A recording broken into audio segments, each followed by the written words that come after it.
Good morning, afternoon, evening, everyone. It's an honor to be here with you today to talk about something that affects all of us in profound and often unnoticed ways: our emotions, our feelings, and the boundaries that shape our lives. We live in a world that constantly demands more from us: more productivity, more connection, more resilience.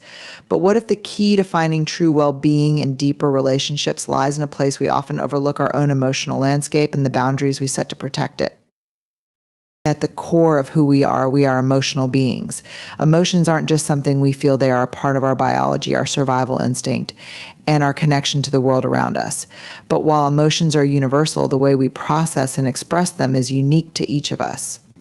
We often confuse emotions with feelings, and here's the thing: understanding the difference is essential to being able to set healthy boundaries and live a more connected, authentic life.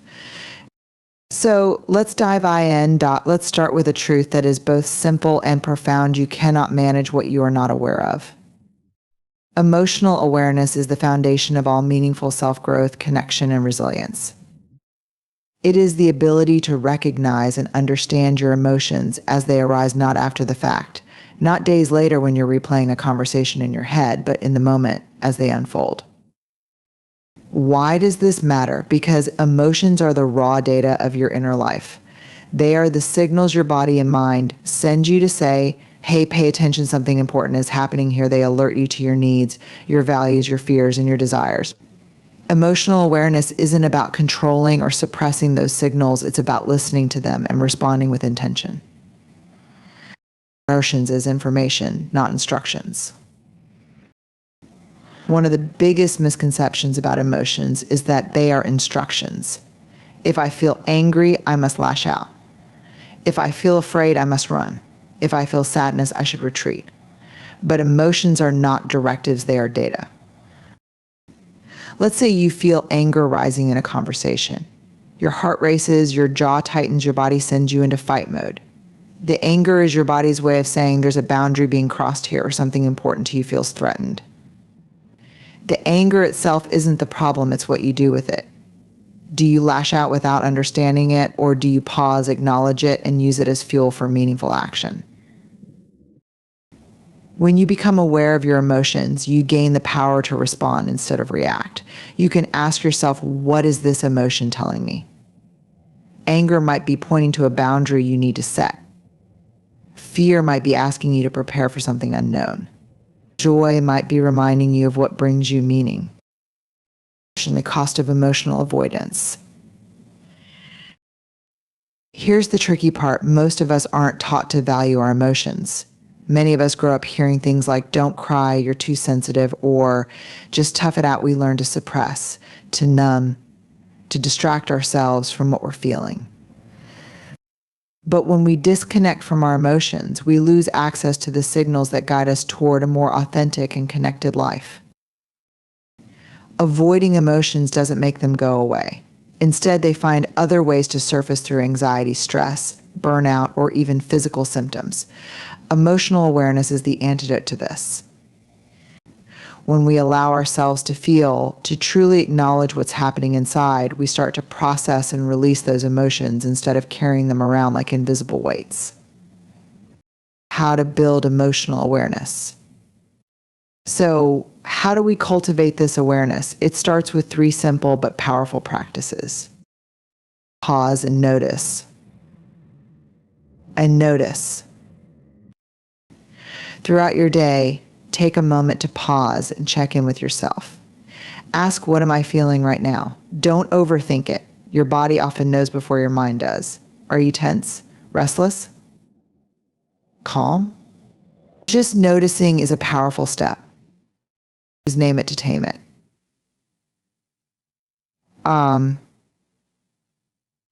There's a saying, if you can name it, you can tame it. Research shows that when you label your emotions, I feel frustrated or I feel anxious, you activate the rational part of your brain, reducing the intensity of the emotion.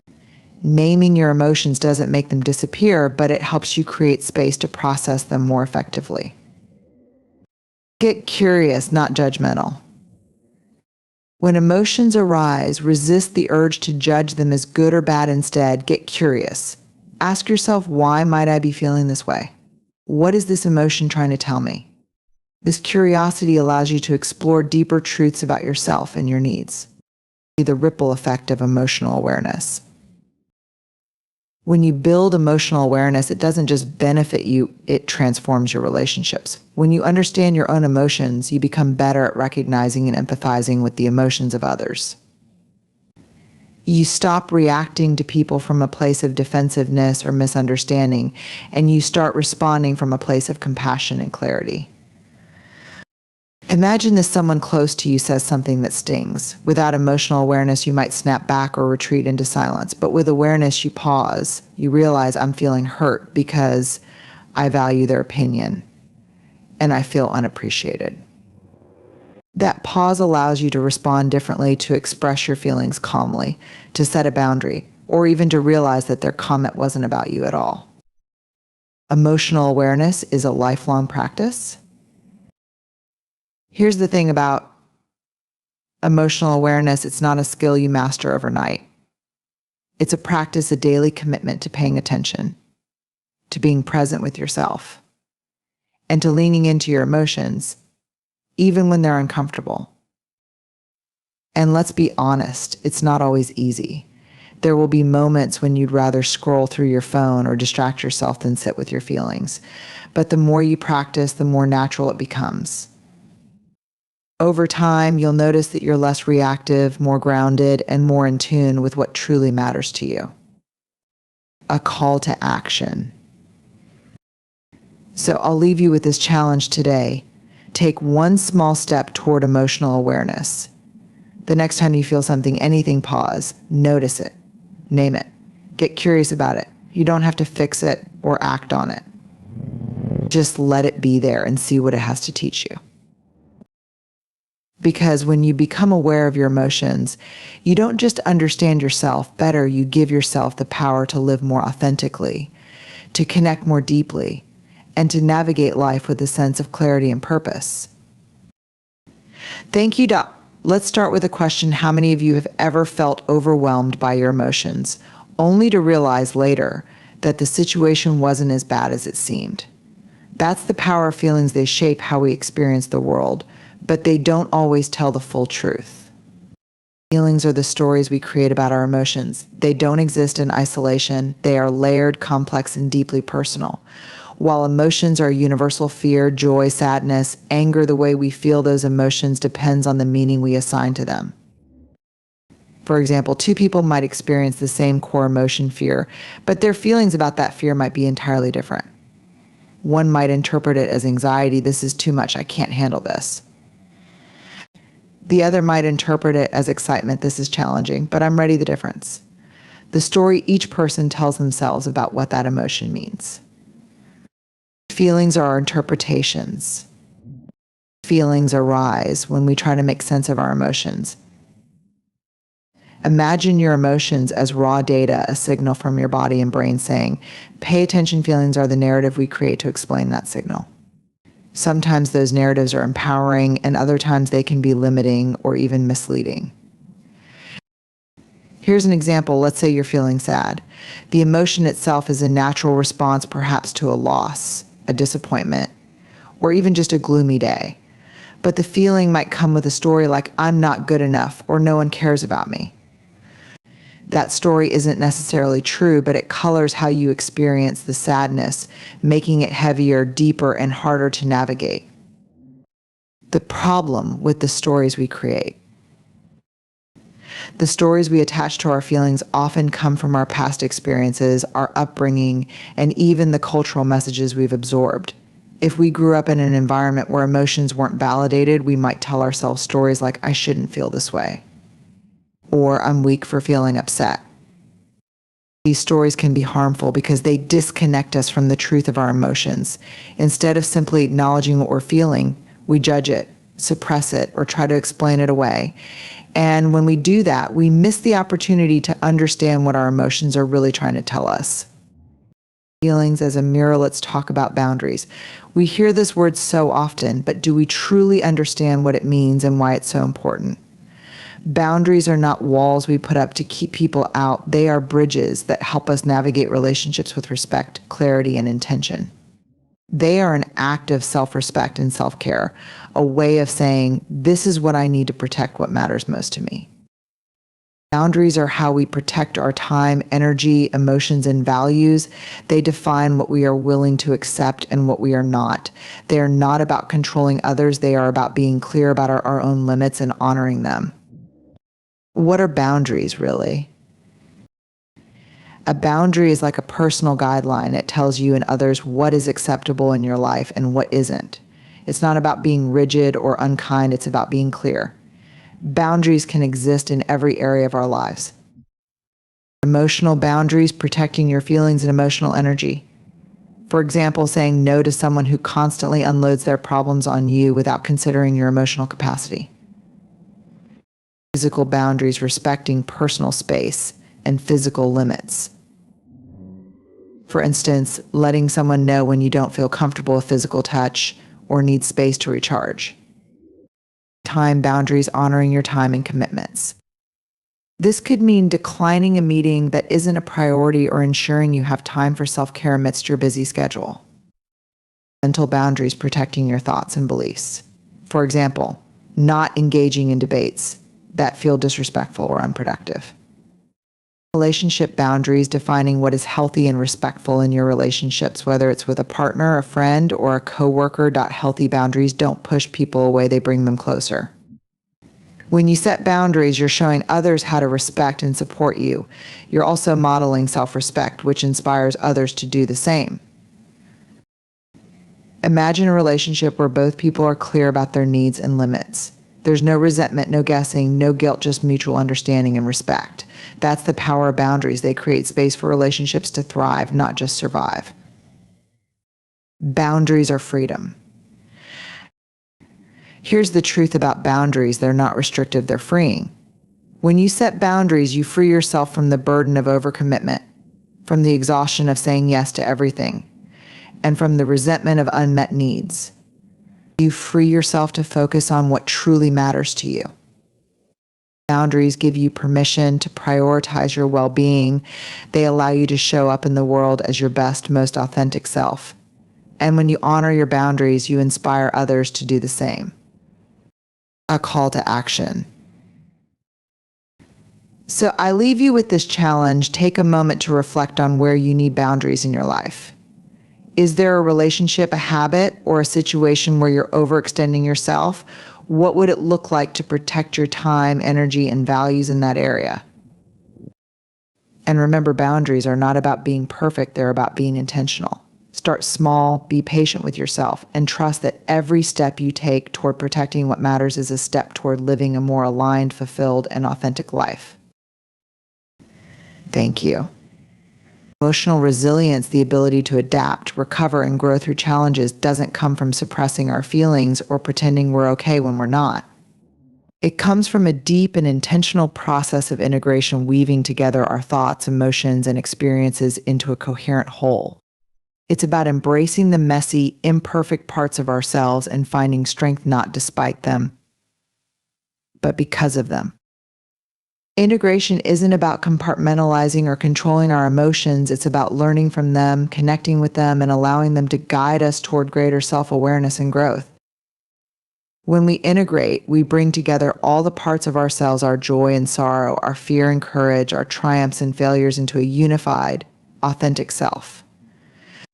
What does integration mean? At its core, integration is about connection. It's about connecting the dots between what we feel, what we think, and what we do. It's about bringing together the fragmented parts of our inner world into a cohesive narrative. Let's break this down. Emotions are signals. They tell us what's happening inside us and around us. Thoughts are interpretations, how we make sense of those emotions and experiences. Behaviors are our responses, what we do with that information. When these three aspects are out of sync, we feel disjointed, reactive, and overwhelmed. For example, if you're feeling anxious but dismiss those feelings as irrational, you're likely to act in ways that don't address the root of the anxiety. But when you take the time to acknowledge the anxiety, understand its source, and respond intentionally, you move closer to integration and resilience. Why is integration so important? Integration is the foundation of emotional resilience because it helps us respond to life's challenges with clarity, balance, and strength. Without integration, we might suppress emotions, leading to burnout or physical symptoms like tension and fatigue. Over-identify with emotions, letting them dictate our decisions and cloud our judgment. Rely solely on logic, ignoring the valuable insights our emotions provide. Resilience isn't about avoiding hardship or always being positive. It's about navigating challenges with a sense of wholeness and purpose.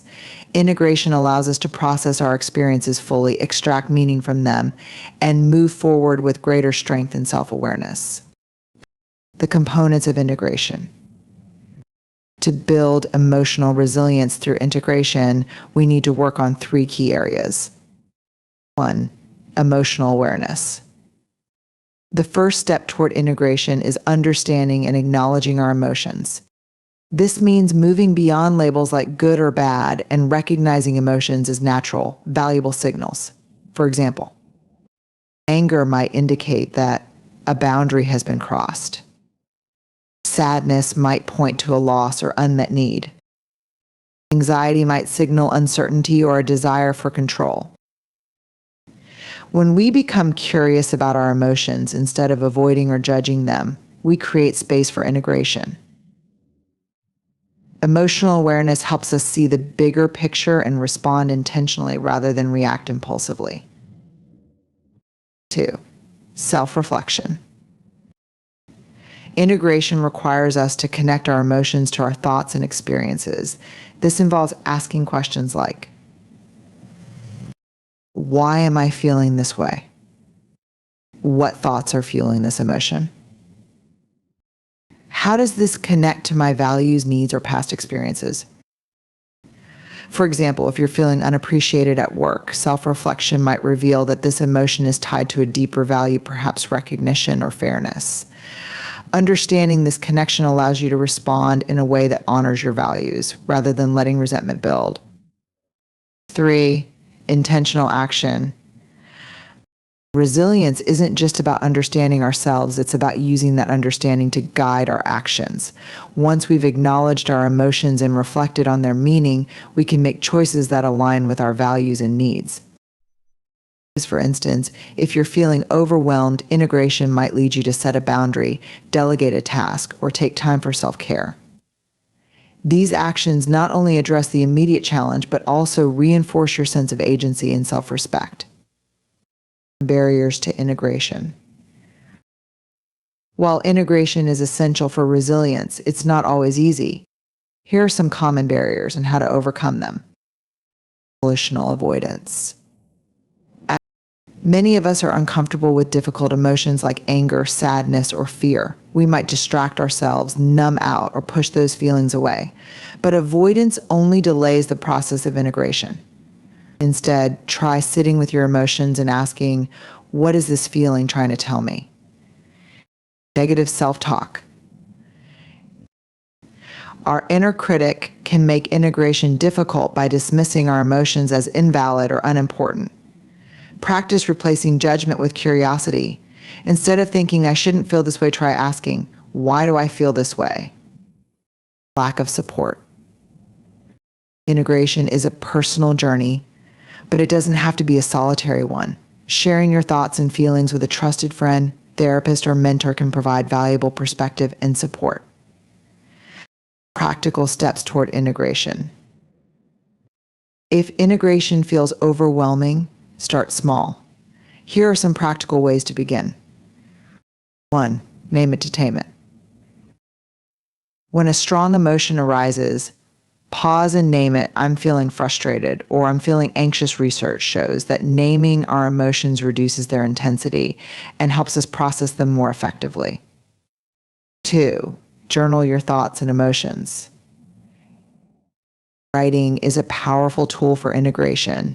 Take a few minutes each day to reflect on what you're feeling and why. Ask yourself, what happened today that triggered this emotion? What story am I telling myself about this situation? How can I reframe or respond to this? 3, Practice mindfulness. Mindfulness helps us stay present with our emotions without getting swept away by them. Try a simple mindfulness exercise like focusing on your breath or observing your thoughts without judgment. This creates space for reflection and integration. 4. Connect to your values. When faced with a challenge, ask yourself what matters most to me in this situation. Connecting your emotions to your values helps you respond in ways that align with your authentic self. Integration in action, a story of resilience. Let me share an example. Imagine someone who has just experienced a major setback, a job loss. At first, they might feel overwhelmed by a mix of emotions, sadness, fear, anger, and even shame. Without integration, they might suppress those feelings, spiral into self-doubt, or lash out at others. But with integration, they take a different path. They acknowledge their emotions. I'm feeling scared about the future and sad about leaving a job I cared about. They reflect this fear is tied to my need for stability. And this sadness comes from losing a sense of purpose. They act, I can reach out to my network for support, update my resume, and explore new opportunities that align with my skills and values. Through this process, they not only navigate the challenge, they grow stronger, more self-aware, and more resilient. Integration is a lifelong practice. Integration isn't something you do once, it's a lifelong practice. Every experience, every challenge, every emotion is an opportunity to learn, grow, and strengthen your resilience. The more you integrate, the more connected you become to yourself and the world around you. Remember, resilience isn't about avoiding life's storms, it's about learning to dance in the rain. And integration is the dance. It's the path to emotional resilience, to a life of authenticity and strength, and to becoming the fullest version of yourself. Thank you. As we close, I want to leave you with this thought: integration is not about being perfect. It's not about having it all figured out or never struggling again. It's about showing up for yourself in the midst of life's messiness. It's about honoring every part of your journey, the highs, the lows, and everything in between, and weaving it into a story that makes you stronger, wiser, and more resilient. When we practice integration, we're not just surviving, we're thriving, we're giving ourselves permission to feel deeply, to reflect honestly, and to act intentionally. We're building a life where every emotion has value, every challenge has meaning, and every experience becomes a stepping stone toward growth. So I challenge you, the next time you face a difficult moment, pause, take a deep breath, acknowledge your emotions, reflect on their meaning, and ask yourself, what can I learn from this? How can I use this to grow?